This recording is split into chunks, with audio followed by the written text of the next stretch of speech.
లక్షల మందికి పైగా ఉన్న కాంట్రాక్ట్ అవుట్సోర్సింగ్ ఉద్యోగుల శాలరీ కష్టాలకు సర్కార్ చెక్ పెట్టబోతోంది. ఏప్రిల్ నుంచి నేరుగా వారి బ్యాంక్ ఖాతాలోనే జీతాలు జమ చేయనుంది. ప్రస్తుతం ప్రభుత్వ ఉద్యోగులకు IFMS integrated financial management system విధానంలో జీతాలను సర్కార్ చెల్లిస్తోంది.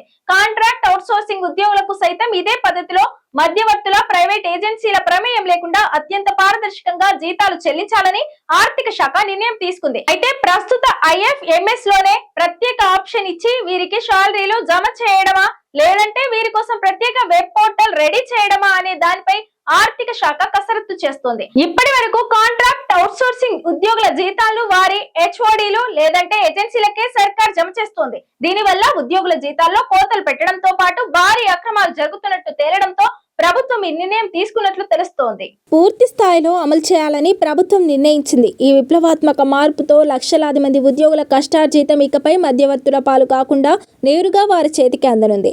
అదే సమయంలో కార్పొరేషన్లు, వివిధ ప్రభుత్వ సంస్థలు, యూనివర్సిటీలు, గురుకులాలు, హెల్త్ డిపార్ట్మెంట్, మైనార్టీ సంక్షేమ శాఖ పరిధిలో జరుగుతున్న అక్రమాలకు తెరపడుతుందని భావిస్తున్నారు. ప్రభుత్వం వద్ద ఉన్న పాత గణాంకాల ప్రకారం రాష్ట్రంలో కాంట్రాక్ట్ అవుట్సోర్సింగ్ ఉద్యోగుల సంఖ్య 4.93 లక్షలుగా ఉంది.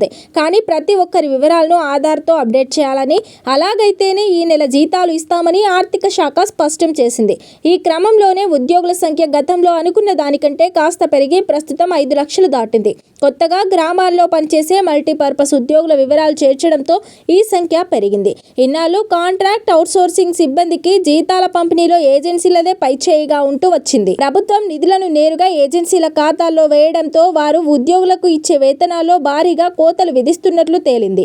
లేని ఉద్యోగుల పేరిట జీతాలు తీసుకుంటున్నట్లు బయటపడింది. ప్రభుత్వం నుంచి పీఎఫ్, ఈఎస్ఐ వంటి ప్రయోజనాల కోసం నిధులు విడుదలైనప్పటికీ చాలా ఏజెన్సీలు వాటిని ఉద్యోగుల ఖాతాల్లో జమ చేయకుండా పక్కదారి పట్టిస్తున్న వైనం వెలుగులోకి వచ్చింది. కొన్ని విభాగాల్లో అయితే అసలు లేని ఉద్యోగుల పేర్లతో బినామీలను సృష్టించి అక్రమంగా జీతాలు డ్రా చేస్తున్నట్లు ప్రభుత్వ దృష్టికి వచ్చింది.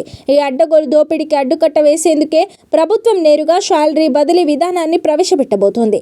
దీనివల్ల ప్రభుత్వ ధనం దుర్వినియోగం కాకుండా ఉండడంతో పాటు కింది స్థాయి సిబ్బందికి పూర్తి స్థాయిలో వేతనం అందనుంది. మినిమం స్కేల్ పొందుతున్న ఉద్యోగులందరికీ ఐఎఫ్ఎంఎస్ పోర్టల్ లేదా ప్రత్యేక పోర్టల్ ద్వారానే చెల్లింపులు జరగనున్నాయి. దీంతో ప్రతి నెల వీరికి క్రమం తప్పకుండా జీతాలు అందే అవకాశం కలుగుతుందని అధికార వర్గాలు పేర్కొంటున్నాయి.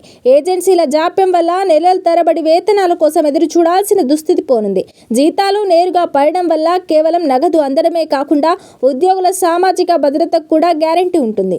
ఇప్పటివరకు ఏజెన్సీల దయా దాక్షిణ్యాలపై ఆధారపడాల్సిన పరిస్థితి ఉండగా ఇకపై ప్రభుత్వమే నేరుగా పర్యవేక్షించనుండడంతో ప్రతి ఉద్యోగికి అందాల్సిన పీఎఫ్, ఈఎస్ఐ వాటాలు కూడా సక్రమంగా జమ అవుతాయని భావిస్తున్నారు.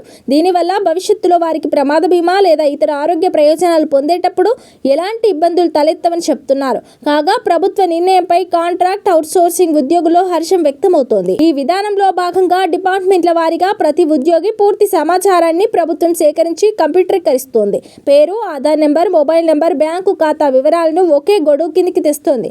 గతంలో ఏ ఉద్యోగి ఎక్కడ పనిచేస్తున్నారో, వారికి ఎంత జీతం అందుతుందో రాష్ట్ర స్థాయిలో పర్యవేక్షించడం కష్టంగా ఉండేది.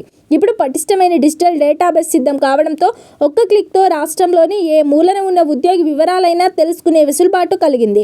ఆధార్ లింకింగ్ వల్ల ఒకే వ్యక్తి 2 వేర్వేరు చోట్ల పనిచేస్తున్నట్టు చూపి జీతాలు పొందడం లేదా ఒకే పేరుతో 2 అకౌంట్లకు నిధులు మళ్లించడం వంటి మోసాలకు జరగకుండా చూడనుంది.